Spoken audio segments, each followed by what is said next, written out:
So we're talking today about Larry King. He was married 8 times. He was a broadcasting legend here in the United States, a long and interesting life. So check out this case study.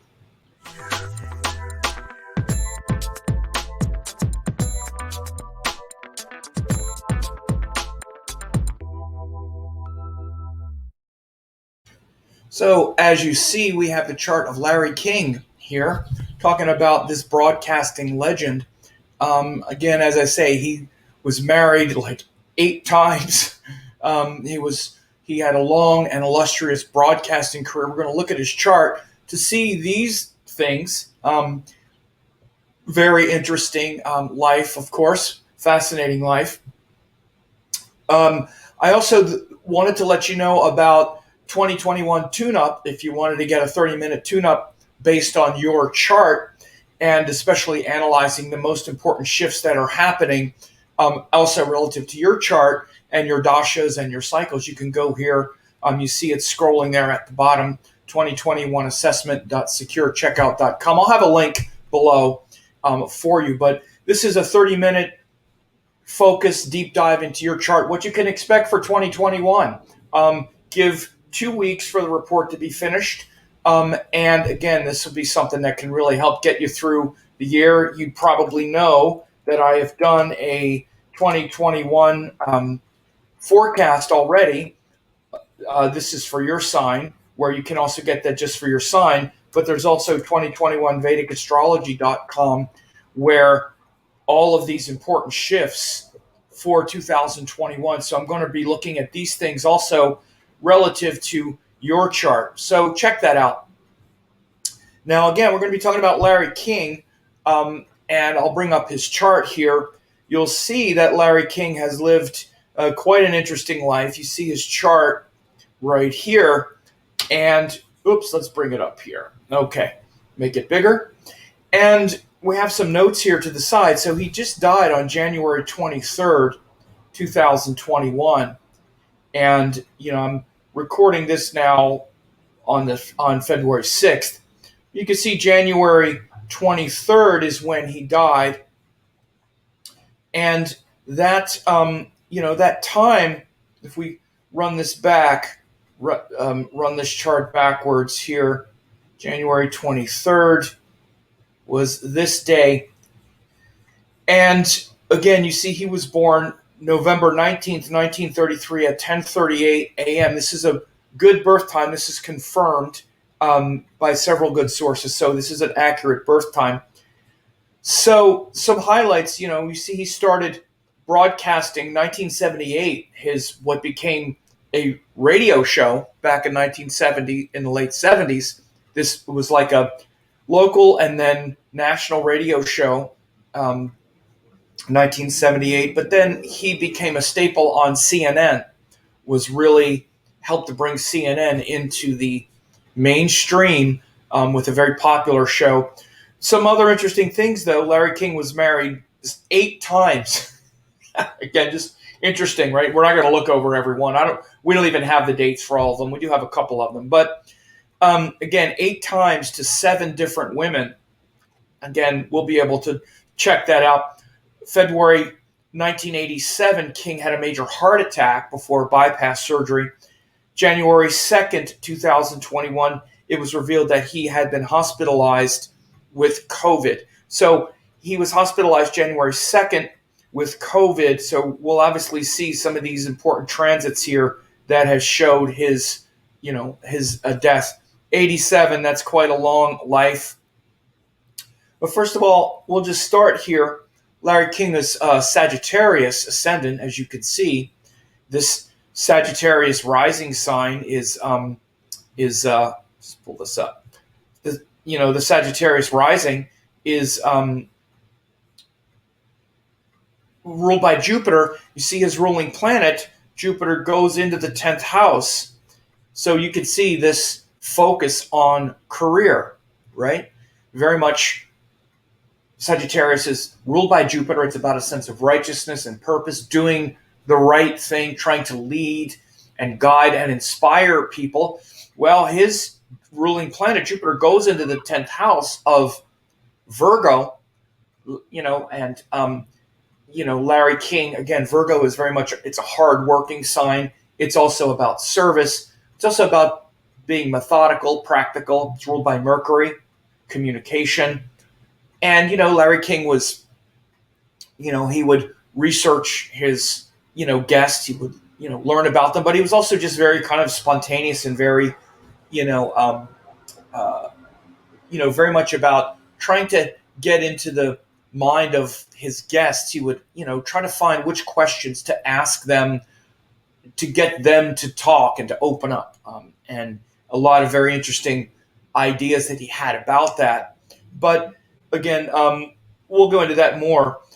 You also see, though, in his first house, he's got Venus, Mars, and the moon. So again, Venus in Sagittarius, this is someone who was married 8 times, right? Now you have to consider he's getting married all these times. So you might say that's a little crazy, but, we don't know how many affairs he had or girlfriends, but getting married 8 times means that for the most part, he liked to marry the people he was with, right? And marriage is like, okay, it's the sense of hope. Okay, now we're getting married. And now we're breaking up, right? So you can see this Venus in the first house in Sagittarius shows a kind of, it's one of the reasons why Venus is a little bit, struggles a little bit in the Jupiter signs. In Sagittarius, it's very much, it has a kind of soulmate fantasy illusion difficulty, sort of. It's like, okay, we'll get married, and then we end it. Of course, with Mars also there. Venus says, we're together. Mars says, we're apart. Venus and Mars together often create a lot of passion. But again, Venus is about making accommodations. Mars is about asserting ourselves. So again, that's in the first house. Also, the moon is there. Another planet of, okay, let's come together and, build an alliance. But again, the moon is also about our emotions and where we're quite emotional and very changeable. Moon is also the 8th house ruler. So you can see why, again, Venus, the indicator of relationships, join Mars, where things also break. Mars is also the 12th house ruler. And the moon, the 8th house ruler, can show a lot of changes.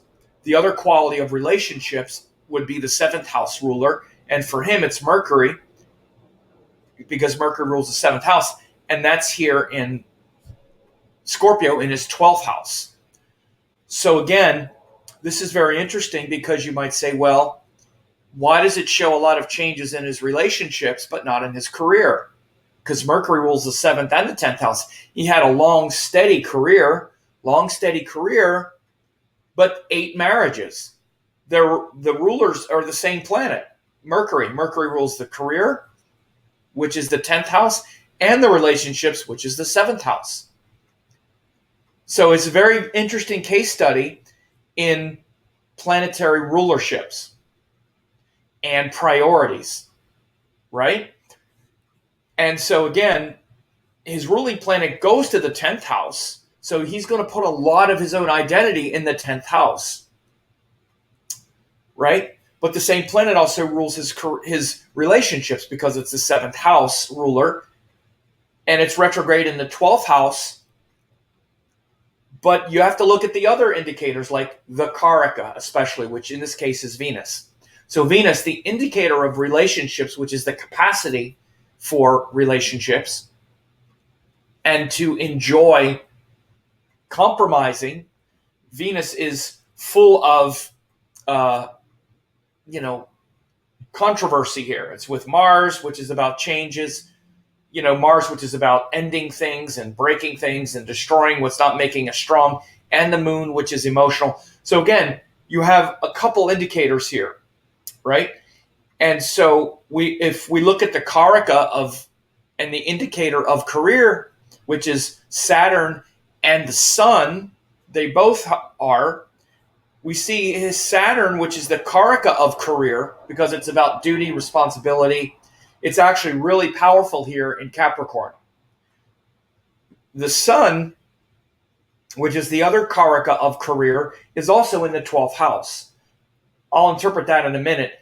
But it's just a very interesting case study right away excuse me, of this ruler here, Mercury, which is the ruler of, again, both the career and the partnerships, because it rules the 10th and the 7th houses. And in one case, he had a very strong, powerful, sustained career over a long period of time doing the same thing, yet partnerships were constantly changing. However, he was always in them. Let's also be clear about that. Even though he got married 8 times, and we have to be careful judging. It doesn't mean he was unsuccessful. In fact, he was very successful in marriages. He had a lot of them. Hang on a second. A little frog in my throat.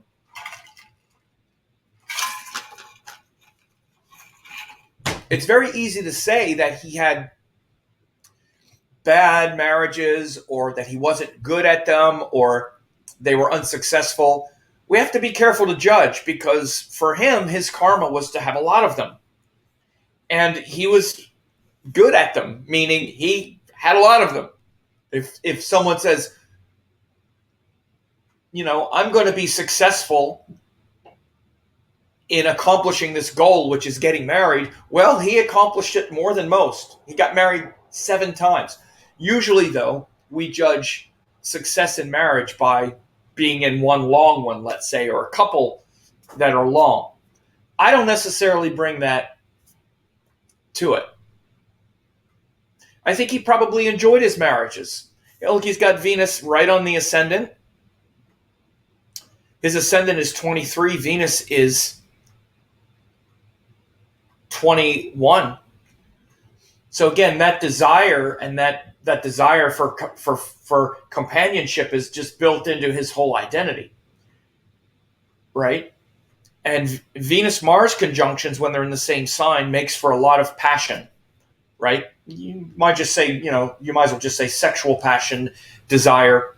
And the moon, the 8th house ruler, though, also shows it's really important to him emotionally to have that partnership, to have that commitment. Again, when you have moon-Venus connection, again, that also the person is very wedded to the idea of having a partner.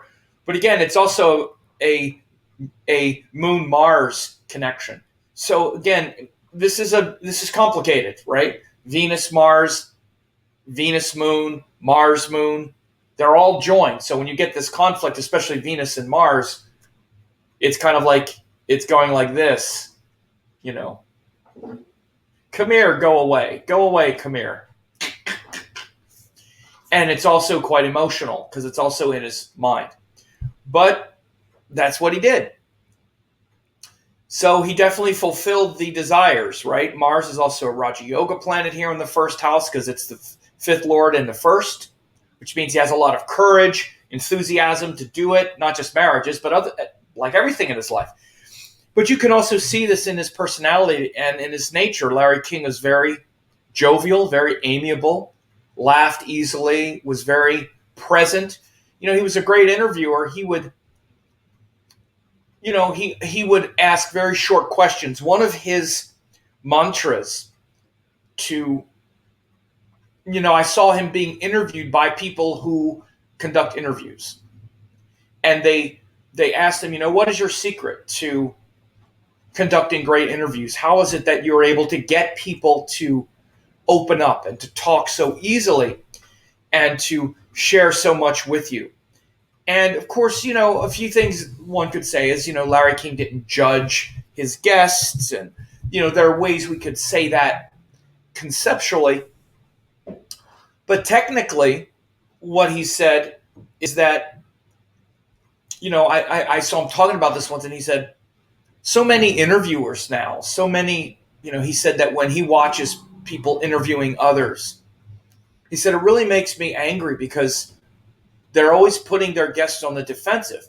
And he said, as a matter of craft, of tradecraft, he said, you should never ask a question that's really long. He goes, so many of these interviewers, it's more about their own ego and trying to prove how smart they are. And rather than trying to hear how smart the person is they're interviewing. Or, and again, Larry King was a tough interview though. There was always, he would test everything his people would say, his interviewers would say, but he wasn't antagonistic. He wasn't, he didn't already have his mind made up that they were wrong or whatever. So the idea of asking short questions is very interesting. And he would ask questions that were more about what's it like to be, president, or, what's it like, how did you feel when you saw this or that? And so he would easily get the trust of the people he was talking to, because he wasn't trying to trap them. He wasn't judging them. He wouldn't try to get them in some sort of hypocritical situation. Interviewers now, and I totally know what he means. When you watch political debates now, or even interviews, interviewers always are trying to back the person into a corner. They'll say, let's say it's a political interview. In 2016, when you were running for president, you said blah, blah, blah, but now you're saying this, blah, blah, blah. How can you say that? And they're always trying to prove that the person they're interviewing is some kind of a hypocrite. Or they're always trying to box them into some corner and make them defend themselves. This is really what interviewing is about these days. That's a tough interview. Well, Larry King didn't do it like that. He would say something like, he would ask very simple questions. This was his kind of mantra. Ask people simple questions. And then when you get their answer, then you can find ways, when they give you an answer, then you can say, but how does that work? So you said this, but what about someone who says that, right? So then he would get, and again, because they just said it, then he would say, well, yeah, I understand that too. And yeah, maybe you're right. That's blah, blah. So people would sound very reasonable when he was interviewing them, and he would get to a very real, and they would relax because he would let them talk. So he wouldn't back them into a corner, get them defensive. And so in so doing, by the time you've spoken for 10 or 15 minutes comfortably, now he can be a little more probing, but now it's more around something where, again, someone is explaining things they just said, and it's much more reasonable. They look reasonable, everyone looks reasonable, and you're not putting people on the defensive. So again, I've recently watched quite a bit of that because, frankly, I never had a big thing with Larry King. I never watched his show. Frankly, I don't watch TV that much. I've watched more TV in the last few years than I've ever watched in the previous 30. I never had a TV, and I got cable now because you can't get cable. I'm sorry, you can't get internet without cable. So I started watching also for like some sports or something like that. But anyway, I never watched cable when Larry King was on it or anything like that. So I've seen the videos of his interviews, and obviously I knew who he was. But his style, when you go back and look at other people talking about Larry King and how much reverence they have for him, it's been especially interesting for me to hear him talking about how he interviews and his own craft. Now, again, you can see this in the chart, especially with this Venus and Moon in the first house, especially. The Venus Moon in the first house, you can see he's very present when he's interviewing, and he's very relaxed. He's just kind of sitting there, and he's like, so tell me, what about this? And he's got a kind of gruff voice. That Saturn in the second house, that really deep sort of gruff voice. And even Mars in the first house, he's not confrontational, but he makes you answer questions, right? You wind up, his interviews weren't softballs. But he really knew how to let the guest shine. It wasn't about him and his platform or whatever. It was about letting the guests shine. It's old school as well, frankly. Larry King started again in the late 70s, early 80s, with a full-time show. Before that, he had done other things. But again, it's an old school. It's a different paradigm. It's a different paradigm. people used to be more professional than they are now, frankly. And I remember it. You had interviews, even tough journalists would ask tough questions, but it wasn't about their brand and their platform. And now you have, Sean Hannity or Anderson Cooper or whatever. They have they're celebrities in their own right. These journalists, they weren't celebrities. Walter Cronkite, Dan Rather, these people, they weren't known to be anything. Larry King, that wasn't the acumen at the time. A journalist was not supposed to be part of the story. He wasn't part of the story. And again, this was actually a real a part of the business, working acumen. It's still supposed to be that. That's the goal, is for the reporters or the media not to be the story, but that's really not the case anymore. We've gotten so far away from professionalism in so many ways. This is one of them, particularly with journalism.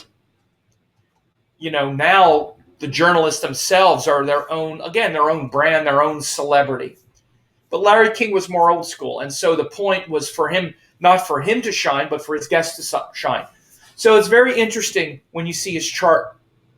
When I looked at this, and again, his ruling planet, Jupiter, is in Virgo. Again, this is very humble, very informed, literal, methodical. Again, he's very patient. He listens very well.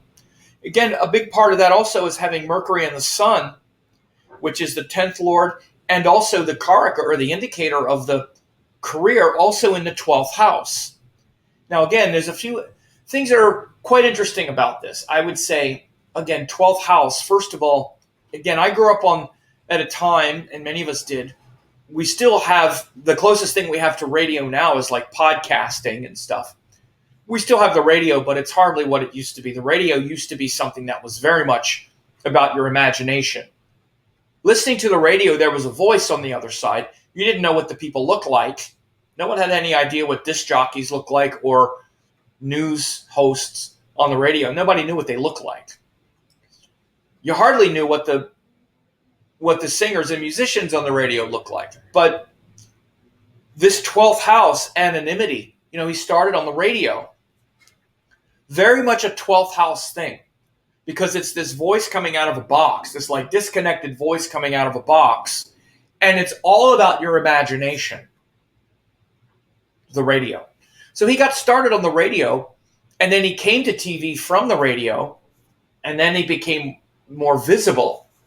And I'm going to look at some of the dashas here in a second, but he's even said he was very comfortable on the radio. He really liked the radio. He really liked going and sitting in some room somewhere by himself. And his radio show was really interesting. Do we have here? Okay, so I just have here, starting on January 30th, 1978, King broadcast nationally on a nightly mutual broadcasting system, coast-to-coast broadcast. And his show was like an hour of like an interview, and then it was like an hour of taking calls. But again, essentially he's sitting in a room by himself and just sort of talking into a microphone.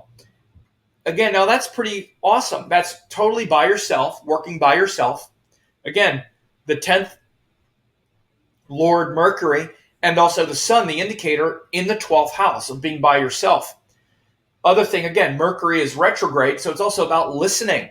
It's about receiving, being receptive, right? And then broadcasting, though, using his voice to broadcast, but he's sitting in a room by himself. Again, it's really interesting, even when you look at Larry King's radio show, like his TV show, when you look at the set of his TV show, it's very, have a look at it here. You could see here, whoops, let me bring this up. If you could see the set, it's very sparse. Well, he had this thing behind him, but it was very, it was just him and someone else. It was just him sitting there with someone else in this like dark background. Very Scorpio-like.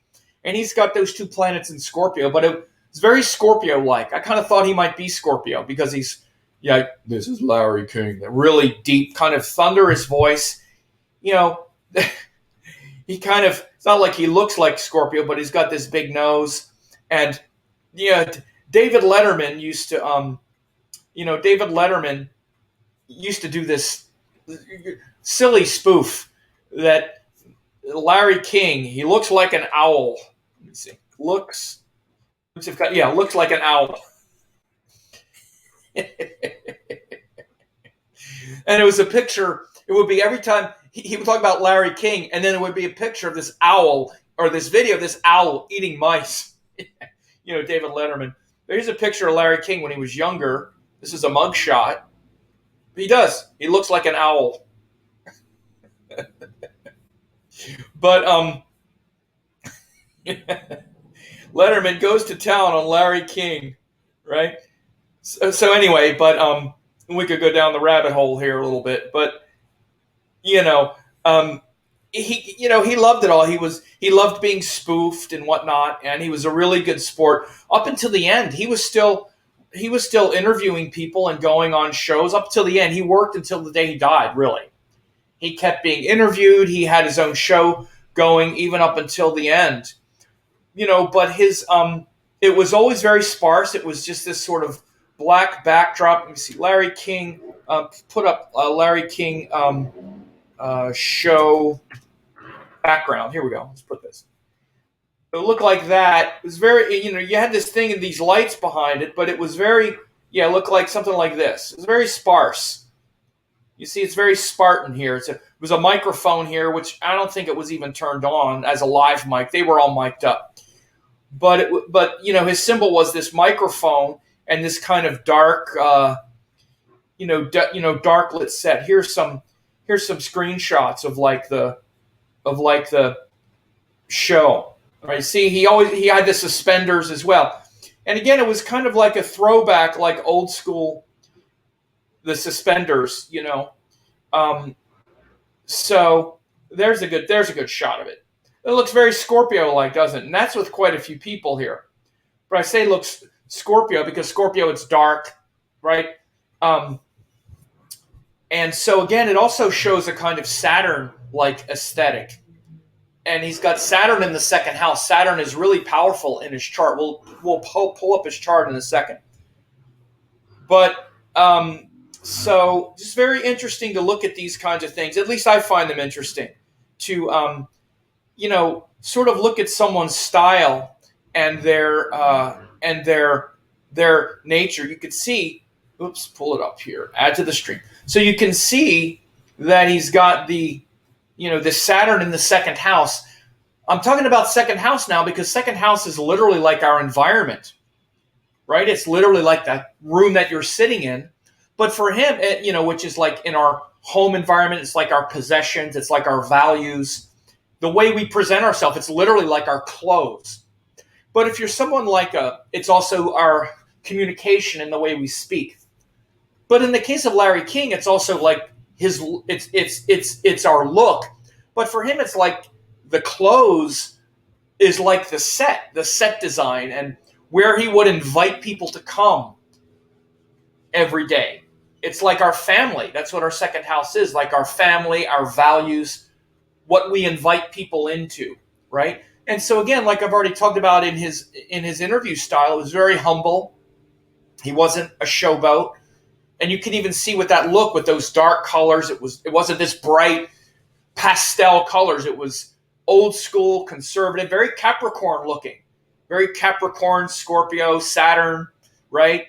Dark, serious, a lot of gravitas. So very interesting to me to look at those things. And by the way, I have to say, it's quite interesting because I also love those kinds of colors. I don't know if you've ever noticed, but like on my websites and stuff, I love that really dark blue. That's like my color. It's a very Saturn color, like a dark blue. And those dark, it's very Saturn-like, and so you can see how much of that was shown in his look, and even the suspenders. Again, that's very suspenders in 2020. He's still wearing suspenders. People stopped wearing suspenders in the 50s. He's still wearing suspenders. So again, this is interesting. This is old school, like we're a hard-boiled, hard-scrabbled journalist, like in a smoke-filled room banging out on a typewriter with an old school microphone, suspenders, right? So he's a throwback and a character, and very much he knows himself. He wasn't grappling with, okay, well, now that I'm on CNN, now that it's he started his show CNN on June 1985. It says, I'll just read this. On the show, King hosted a broad range of guests from figures such as UFO conspiracy theorists and alleged psychics to prominent politicians and entertainment industry figures, often doing their first or only interview on breaking news stories on his show. After broadcasting his CNN show from 9 to 10 p.m., King then traveled to the studios of the Mutual Broadcasting System to do his radio show, when both shows still aired. So again, he went on the air of CNN in 1985. Then after doing the show there on CNN on TV, he would go and do his radio show. So again, he loved his hard work. Look at this, Saturn in the second, Saturn in Capricorn. He loved what he was doing. He loved his work. Loved that hard work. Again, Jupiter, the ruling planet, sometimes you see the simplest things in the most obvious places. What's the ascendant? Where's the ascendant ruler go? Bang, right here. He loved his work. That's where he really found his calling, was in his work, right? So he loved it. And it was, again, it's Sagittarius. It's about inspiring the masses, leading people in that regard. And again, you could see in that first house, he had Venus, Mars, the moon. You could see those at play in his style, in his presentation style. Whether, even though he wasn't necessarily good looking, or whatever, he looked like an owl.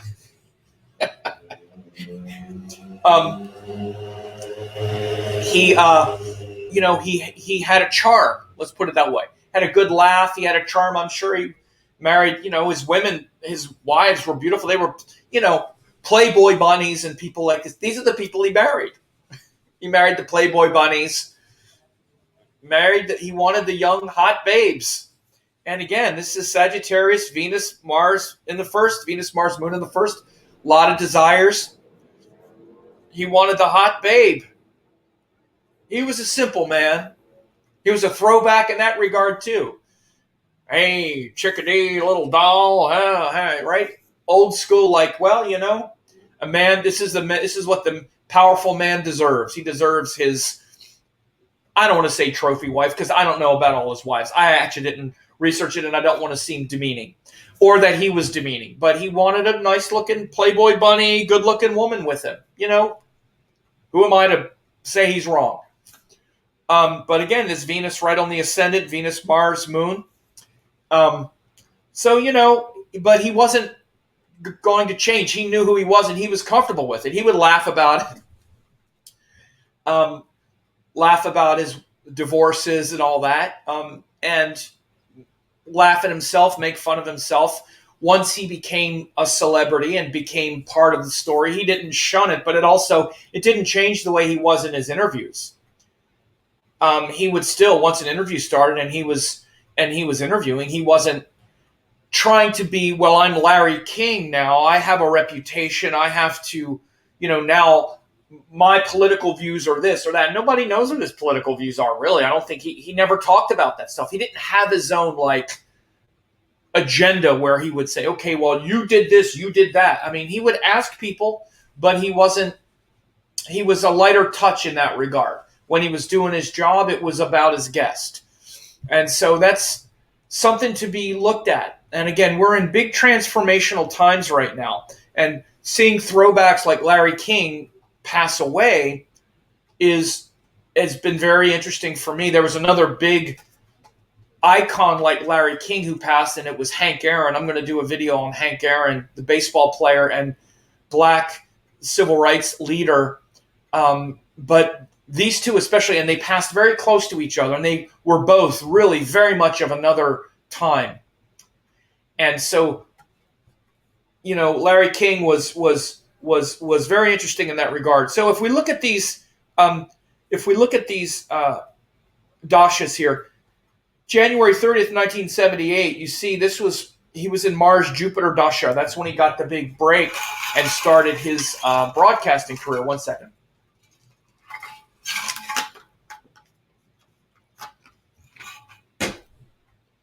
Mars Jupiter. So again, Mars is formed in this Raja Yoga in the first house.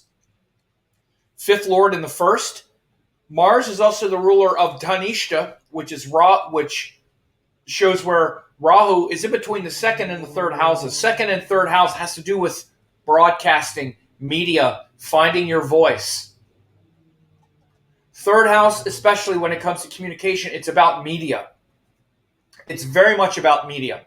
Technology, media, not just about your personal voice, which has a lot to do with the second house.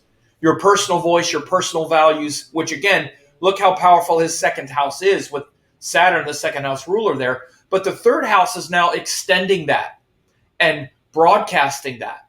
So when people have a powerful third house, they have a lot of interest, but you'll also see people where the second and the third house are really strong like this. The third house especially gives facility and interest in things like media and broadcasting and communication, right? You could draw the correlation to Gemini in that sense. So you see Rahu is right on the cusp of going back into the second house, but it's in the third, and it's in Dhanishta, which is also ruled by Mars. So we have the Mars Dasha was also the ruler of Mercury, the 10th Lord, and Sun, the Karaka. So look at how powerful Mars is for his career. It rules everything related to his career. It's literally in the first house, first Lord in the fifth, but it rules the 10th Lord because the 10th Lord is in Scorpio. It rules the Sun, which is the Karaka of power, which is really also indicative, right, of bringing a lot of duty and responsibility. And it's Mars Jupiter. Boom. So again, it was January 1978, Mars Jupiter, which he started in the middle of 1977. And he got that big show. By the way, I'm figuring out this timing on your own. I don't look at this in advance. So I'm figuring it out with you. So that's why I haven't looked over it. So, but it's very clear to see. Again, so clear. Mercury, Mars, Jupiter. Jupiter is the Lugna Lord. It's in the fourth house. It's also the fourth Lord, and it's in the 10th house. Boom. Nothing like it. June 1985 is when he started on CNN. Let's look at that. He would have been in Rahu Dasha by then. June 85, he would have been in Rahu. Just about to go into Rahu Jupiter. So again, you see he's a couple months before Rahu Jupiter. But again, you would just imagine his Rahu Dasha starts and his career starts to get even bigger, take off even more. Again, his Rahu is in the third house. And now Rahu is not ruling anything in the chart. But we could see in the D10, for example, by the way, this is a good birth time, but we could see in the D10, there's a couple things here. It's with Mars and Saturn in the 8th house, Rahu is in the D10. But again, you can look and see in the D10, he's got this Raja Yoga in the first, or in the D10 with Venus, fourth Lord in the first.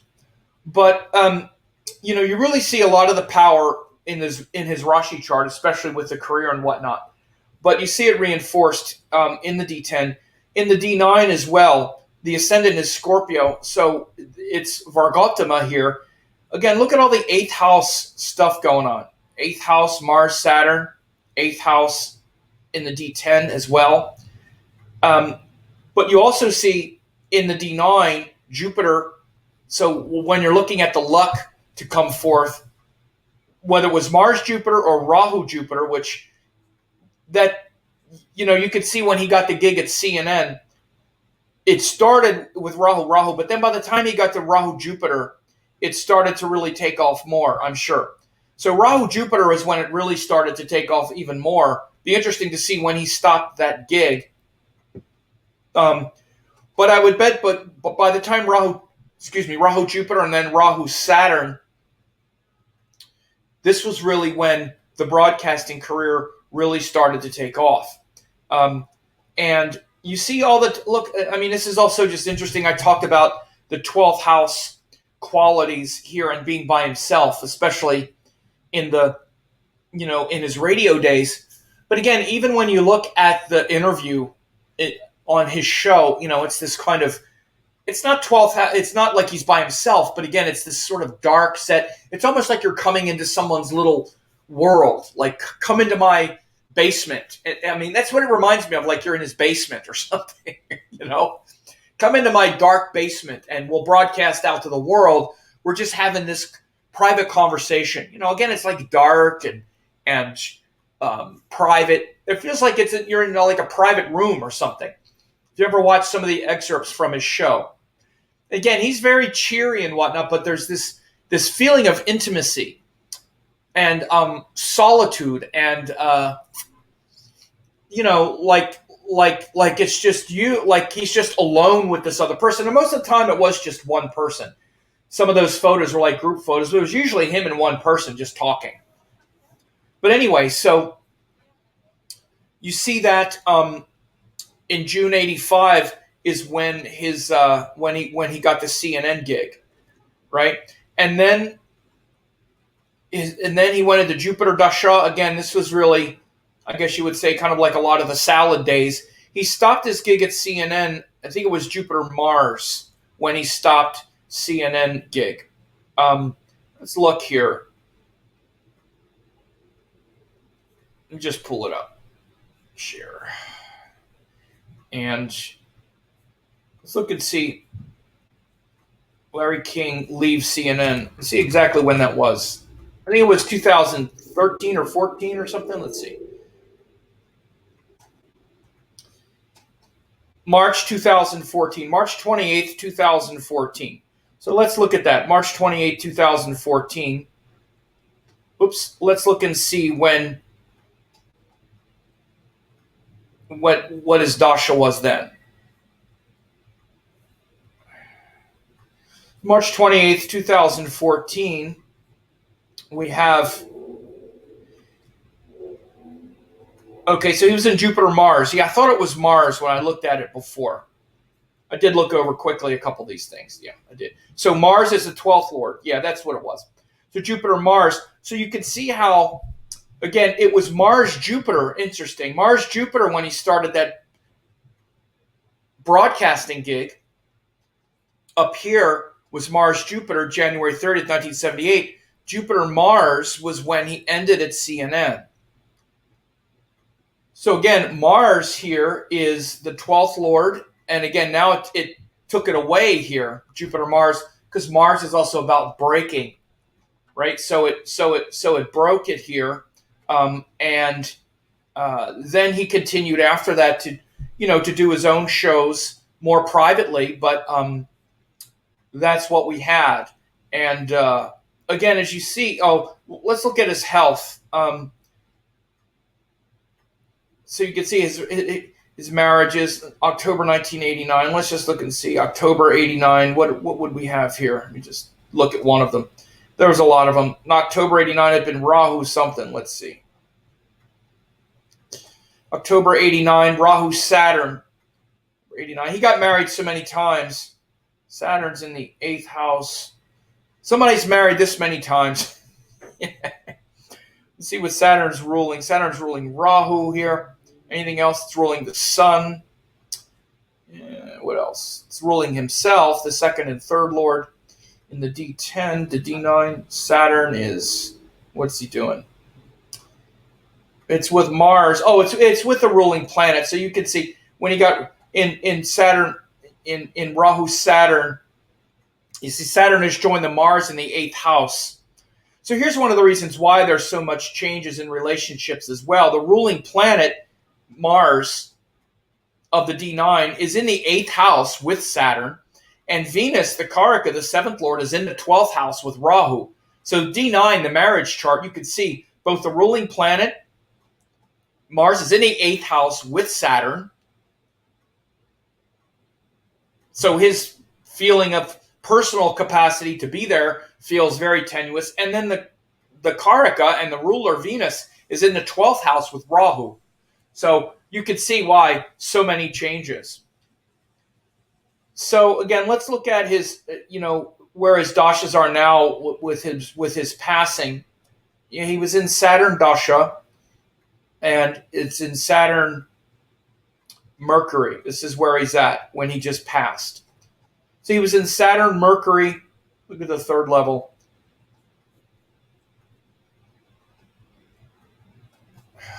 Come on. Wait a second. All right. So, yeah, Saturn Mercury Sun, 1/16/2021 is when he died. So Saturn Mercury Sun, okay, the Sun is the ruler of Ketu. We also want to look at these transits. This is when he died. You can look at all these planets. At first, Ketu has gone through the 12th house. He's in Saturn Mercury Sun. So Saturn, he's having his third Saturn return. So he's almost 90. And we have all these, and these planets had just gone through his first house. At least the Sun had gone through his first house, and Mercury had gone through.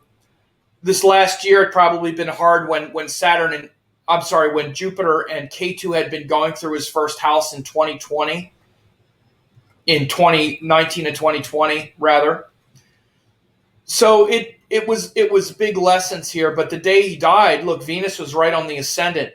So you see, Venus is a functional malefic for Sagittarius. It's the 6th and the 11th house ruler. It's the 6th house ruler.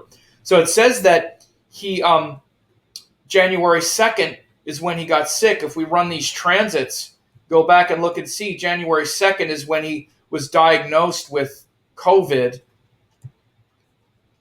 So diagnosed with COVID, Mercury and the Sun are both in his first house.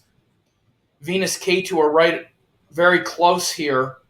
And again, by transit now, his ruling planet is debilitated. So Jupiter had been going through his first house. Now Jupiter, again, the ruling planet, because he's Sagittarius, by transit, is now debilitated. So again, this is what can happen when your ruling planet is debilitated by transit. So again, Sagittarians and Pisces people could feel that now. They can maybe feel more tired, more feeling more tired right now with Jupiter, their ruling planet, debilitated by transit. So that started on January 2nd. Then as we go forward, these planets, Mercury goes into the 2nd house. Again, the Sun moves right on the ascendant. This is by January 6th. Now you see the Sun. And the Sun can tend to purify things, but it's a first grade malefic. When you're ill, it can be very hard on your health. Now Venus enters the 1st house, and by the time Venus is there, the entire time, most of it by the 23rd, he died, and Venus was right on his ascendant by exact degree, and his natal Venus. And Moon Rahu in the sky was in the 6th house from his ascendant. So, last thing I want to mention about Larry King, and you can really see it, is the Kala Sarpa Yoga. Kala Sarpa is that serpent of time yoga with all the planets between Rahu and Ketu here. And they're from the 3rd house to the 9th house. So he's starting a new cycle of personal self-expression and identity and ego wherever Rahu is. And again, the node moves backwards. So they're all in between Rahu and Ketu, not Ketu and Rahu. So it's a cycle of emerging, like, enthusiastic and excited about self-expression, communication, his own interests. He was so curious about everybody, relentlessly curious about everybody, loved to express himself, wanted to make other people the center. And he was a transformative, again, paradigm-shifting figure with that Rahu. All the quirky stuff about him, the marriages and the this and the that, underneath it all, he had an enduring legacy where you could see that Saturn in the 2nd, that Jupiter in the 10th, all these things supporting that really wild and dynamic life that he lived. So Larry King was one of a kind for sure. And I hope you enjoyed this case study. Go ahead and share it with others. Subscribe to the channel if you like this, and we'll talk soon.